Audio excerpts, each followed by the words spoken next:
Hello everyone. I'm going to make some videos when you're dealing with epoxy resins and fillers. Some things are meant for bonding, some things are meant for filleting and filling. Some sand easy, some do not.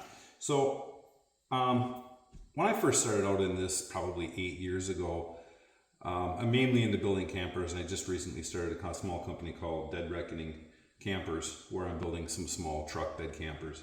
And I can show them in a later video, but I kind of wanted to go through a brief discussion about mixing epoxies, what I like to use, the products I like to use, and so on and so forth. I always had a hard time just finding videos that would give a really easy explanation of how things, how they work together, how you use them separately and things like that. So I'm just going to make a real quick video on mixing epoxies. Now I've used Total Bolt products. I've used West Systems. West Systems and Total Bolt have a great product. There was one more too that I can't remember the name of it. I've used this is the fourth product I've used now, and I really like the Reka products. They make a really good product.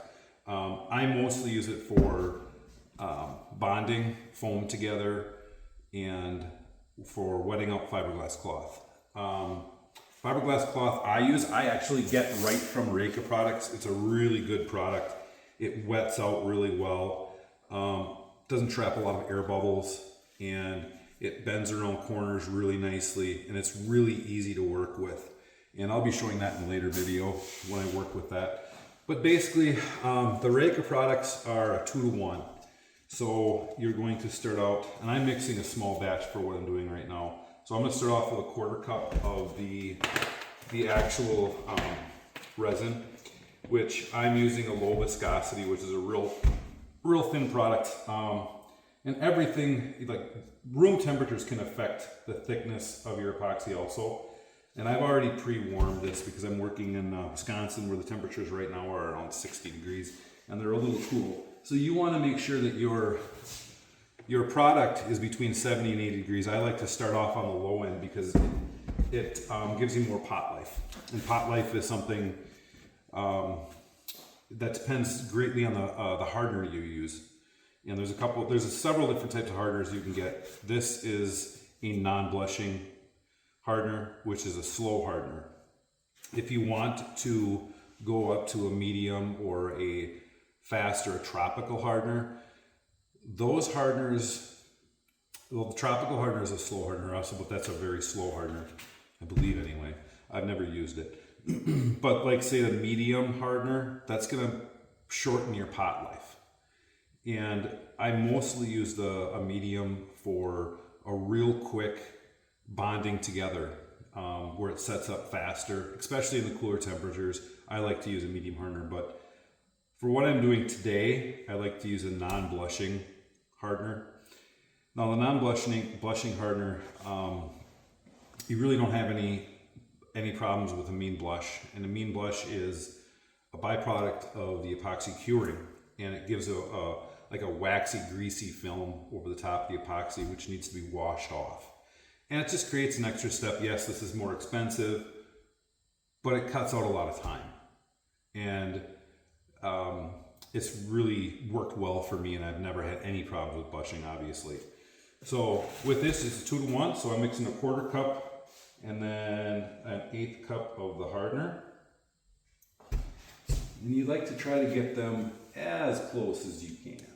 I think that's right over there. So these products work really well between 70 and 80 degrees because they do start to warm as they get mixed. And once they start to get warm, they're obviously starting to cure.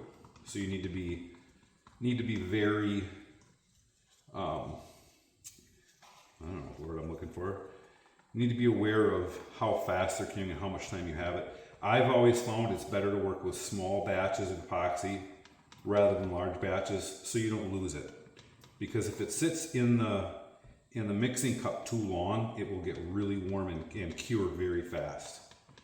So for today, I'm going to be mixing in some glass bubbles. Bubbles are a very good mixture for fairing and filling. If I was going to do bonding like I did to this piece of foam, where I'm trying to bond it together, I use the colloid silica. And I'll be showing this more in a later video. But you will break the foam before you separate the products. They really make a strong bond. When you're fairing and filleting and bonding, you need to make sure you take raw epoxy and wet the edge out that you're going to be bonding to, just so that it doesn't dry out the epoxy when the epoxy touches the substrate. So, you also need to make sure the stuff's mixed really well. Make sure you get everything off the sides and mix it well. Temperature gun is a great thing here. So I'm already at 71 degrees, and by the time I get done mixing this, it'll probably be 74, 75 degrees. A really good temperature to make sure it's setting up well, it's starting to set, is about 80 degrees, and then you know your pot life is starting to come to an end. Well, not an end. Let me rephrase that. Your pot life has started, and you basically have about 20 minutes to use the product before it turns into something unusable. When using your fillers, you're going to start off with small amounts. You don't want to use a whole bunch at once. It's actually pretty difficult to mix when it gets to that, when you add too much. So it's really by feel. So you're just gonna get it mixed in. Believe it or not, there's a technique to mixing this stuff, and I just like to scrape from the bottom and bring it up, because the stuff really doesn't mix that well in the beginning, but as you add more, it's easier to mix. Like I said, a little bit at a time. For fairing and filleting, you're looking to get almost like a peanut butter consistency. Now, if you're trying to fill in a large area, you know, say covering the weave of the product, a thinner product works better because you can spread it out. And this helps thicken it so that it stays in place. Because one thing we all know is epoxy likes to sag. Obviously, like a medium viscosity resin would help with that. I just kind of, unless I'm fairing, filleting, or bonding, I like to use the standard epoxies. And I can't say enough about Reka products. Reka is just, now you can't get them on Amazon. You can only order through their website. If you're buying product, so this is obviously the glass bubbles, colloid silica. Excuse me. So if you're saying, I needed some colloid silica in a pinch one time, so I ordered it from Amazon. It was going to be here the next day. This bottle of Cabasil, fume silica, it's really the same thing, was $14. Okay. Now that is $14 for a quart, so that's by volume. Where if you order the colloid silica from Reka, you get it by weight. So this bag, when it was full, was probably a little bit bigger than this. So $14. There's a big difference in the amount of product you get.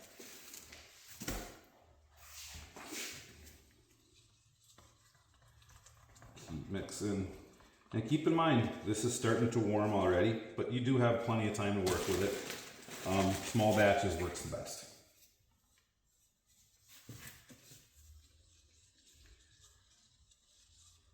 Takes a little practice to see what works the best for you and what you're trying to do. Where I'm just this batch is being used for basically smoothing out a section that has some bumps and stuff in it. So I don't want it real thick, but I want it thick enough where it's going to stay in place. So I'm not going to quite mix it to a peanut butter consistency. And I have been experimenting with these with the colloid silica as far as how thick you can mix it.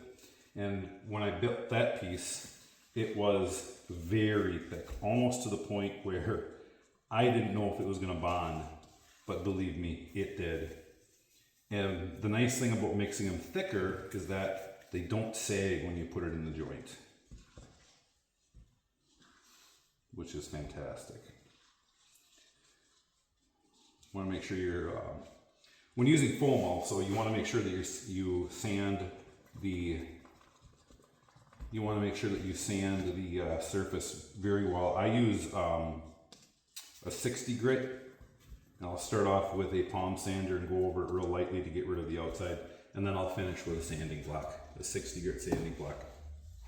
It really roughs the surfaces up and allows that epoxy to sink into the foam itself and help bond.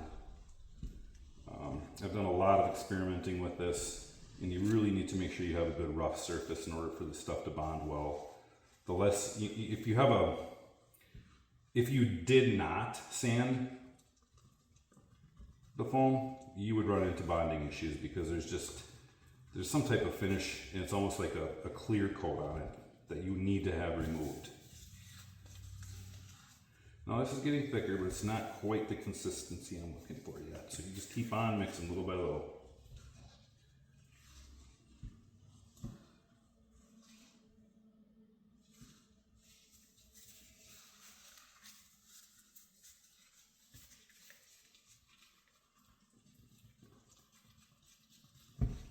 I am new to making videos, by the way, so please forgive me for my very